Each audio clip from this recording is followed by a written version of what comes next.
अजीज तलबा, पिछले लेक्चर में हमने देखा कि बैलेंस शीट किस तरह से तैयार की जाती है नॉन ट्रेडिंग कंसर्न्स के लिए। इस लेक्चर में हम बाकायदा एक बैलेंस शीट तैयार करेंगे, न्यूमेरिकल सॉल्व करेंगे। ये वही न्यूमेरिकल है जिसका हमने पिछले लेक्चर्स में इनकम एंड एक्सपेंडिचर अकाउंट बनाया था, ताकि आपको कंफर्म हो जाए। तो इनकम एंड एक्सपेंडिचर अकाउंट ये डीकॉम पार्ट 2 की बुक है, क्वेश्चन नंबर 12 है।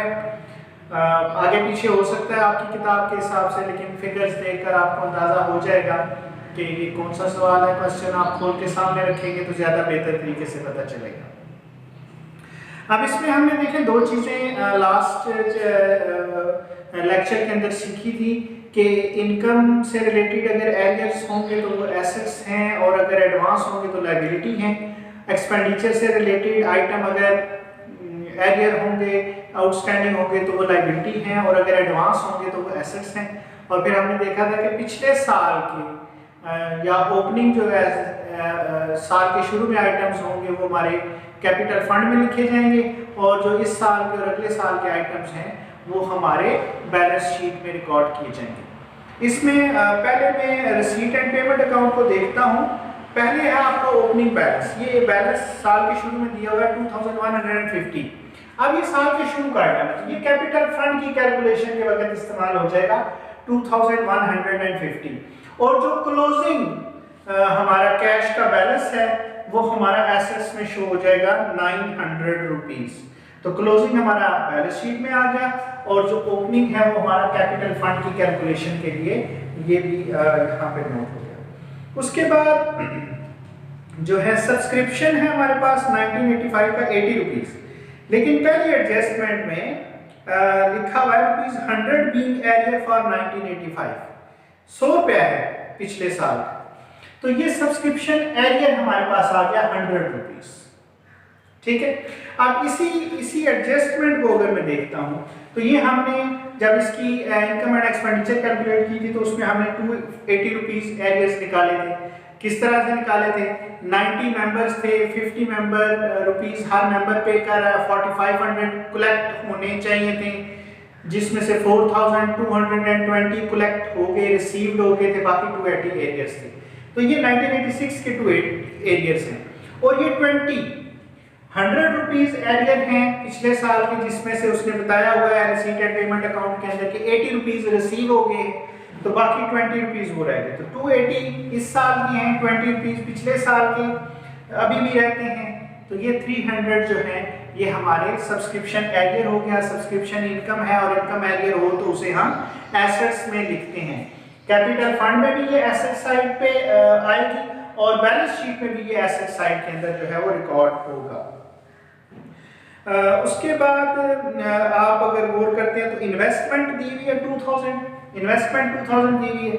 40,000 लास्ट एडजस्टमेंट के अंदर दी हुई है जो पिछले साल की हमारे पास पड़ी है। ये 40,000 पिछले साल की है, तो ये कैपिटल फंड में भी आ गई 40,000, और ये बैलेंस शीट में भी आ गई 40,000। 40 + 2 ये 42,000 आ गई। उसके बाद हमारे पास सेकंड एडजस्टमेंट है। At the end of the December 1986, the magazine subscription is prepaid. Subscription है, magazine subscription prepaid है। Expenses अगर prepaid हो तो वो आपके assets होते हैं। तो ये आपने prepaid magazine subscription लिख दिया 200 रुपीज। टेलीफोन चार्जेस आउटस्टैंडिंग है। टेलीफोन चार्जेस एक्सपेंसेस हैं, एक्सपेंसेस आउटस्टैंडिंग हो तो लायबिलिटी में लिखते हैं। ये आउटस्टैंडिंग टेलीफोन चार्जेस 70 हैं। रिसीट एंड पेमेंट अकाउंट में सब्सक्रिप्शन की मद में 1987 के 160 रुपीज दिए हैं, 1987 के, तो ये एडवांस हो गया। तो इनकम है, इनकम अगर एडवांस होगी तो वो लायबिलिटी में लिखेंगे। तो ये एडवांस सब्सक्रिप्शन 160 जो हमने 1987 का पहले ही वसूल कर लिया है वो हमने वहां पे लिख लिया। उसके बाद आखिरी एडजस्टमेंट है हमारे पास बिल्डिंग और इन्वेस्टमेंट दी हुई है। बिल्डिंग और इन्वेस्टमेंट का ओपनिंग बैलेंस कैपिटल फंड में चला गया, और बिल्डिंग जब यहाँ पर रिकॉर्ड होगी तो मैंने बताया था कि इसकी डेप्रिसिएशन जो भी क्वेश्चन में दी है इसमें 5% है, तो 5% डेप्रिसिएशन लेस करके बुक वैल्यू जो है वो हम बैलेंस शीट में रिकॉर्ड करेंगे। तो यहाँ पर बुक वैल्यू लिखी जाएगी। अब पहले आपने कैपिटल फंड मालूम करना है, जितने भी एसेट्स यहाँ पे आ गए साल के शुरू के या पिछले साल के, वो सम अप हो गए, ये इनको हमने जमा करके लिख लिया। लायबिलिटीज अब इस सवाल में है नहीं, क्या क्या हो सकती है वो मैंने थोड़ा सा हिंट दे दिया है। एडवांस सब्सक्रिप्शन, अगर पिछले साल आपने कोई वसूल किया हुआ है तो वो आपकी लायबिलिटी होगी ओपनिंग। अगर पिछले साल के कोई एक्रूड या आउटस्टैंडिंग एक्सपेंसेस है तो वो आपकी ओपनिंग लायबिलिटी होगी, उनको लिख के जमा कर लेंगे। फिर जो टोटल एसेट्स आए हैं उसमें से ये टोटल लायबिलिटीज आप माइनस करेंगे तो ये आपका कैपिटल फंड आ जाएगा। ये कैपिटल फंड आपने बैलेंस शीट में रिकॉर्ड करना है, ये 62,250।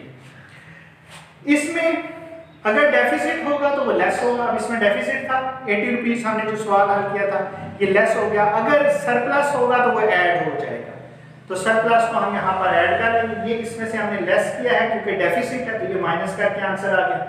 अब आपकी बैलेंस शीट की दोनों साइड्स जो हैं जब आप उनका टोटल करेंगे तो वो आपस में बराबर आ जाएंगी।